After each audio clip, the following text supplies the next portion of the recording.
قائد الأمة ومجدد الدعوة وعلم العلم والعمل، إمام في الحكمة ورمز في الإخلاص ونور في طريق الإصلاح، جمع القلوب على الحق وأحيا في الأمة روح العزة والإيمان.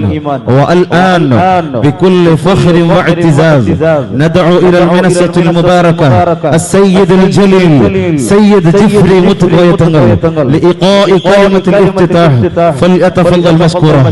കാലത്തിന്റെ കാൽപെരുമാറ്റങ്ങളിലും പഴുതുതേടി നടക്കുന്ന ബദഈ പ്രസ്ഥാനങ്ങൾക്കും സുന്നത്ത് ജമാഅത്ത് എന്ന ആശയ നൗകയെ ഏത് കൊടുങ്കാറ്റിലും തളരാതെ സമസ്ത എന്ന പണ്ഡിത പ്രസ്ഥാനത്തിന്റെ അമരത്തിരുന്ന് ഈ ജനതയ്ക്ക് കാവലിരുന്ന ശംസുൽ ഉലമ എന്ന മഹാപ്രതിഭാലുവിന്റെ മാർഗ്ഗദിശയിൽ ഏത് കഴുകക്കൂട്ടങ്ങൾ ഒരുമിച്ച് വന്നാലും ആദർശത്തിന്റെ ഒരു ചുരുളുപാളികൾ കൊത്തിപ്പറിക്കാൻ അനുവദിക്കാത്ത ഈ ഉമ്മത്തിന്റെ വീട്ടുമുറ്റത്ത് കാവലിരിക്കുന്ന അഭിവന്യ നായകൻ, ഈ കാലത്തിന്റെ അനിവാര്യതക്ക് ജബ്ബാറായ തമ്പുരാൻ കനിഞ്ഞേകിയ യമനി പാണ്ഡിത്യത്തിന്റെ പിന്തുടർച്ചാവകാശി സയ്യിദുൽ ഉലമ അസ്സയ്യിദ് ജിഫ്രി മുത്തുകോയ തങ്ങൾ ഈ മഹാസംഗമത്തിന്റെ ഔപചാരികമായ ഉദ്ഘാടനം നിർവഹിക്കുന്നു.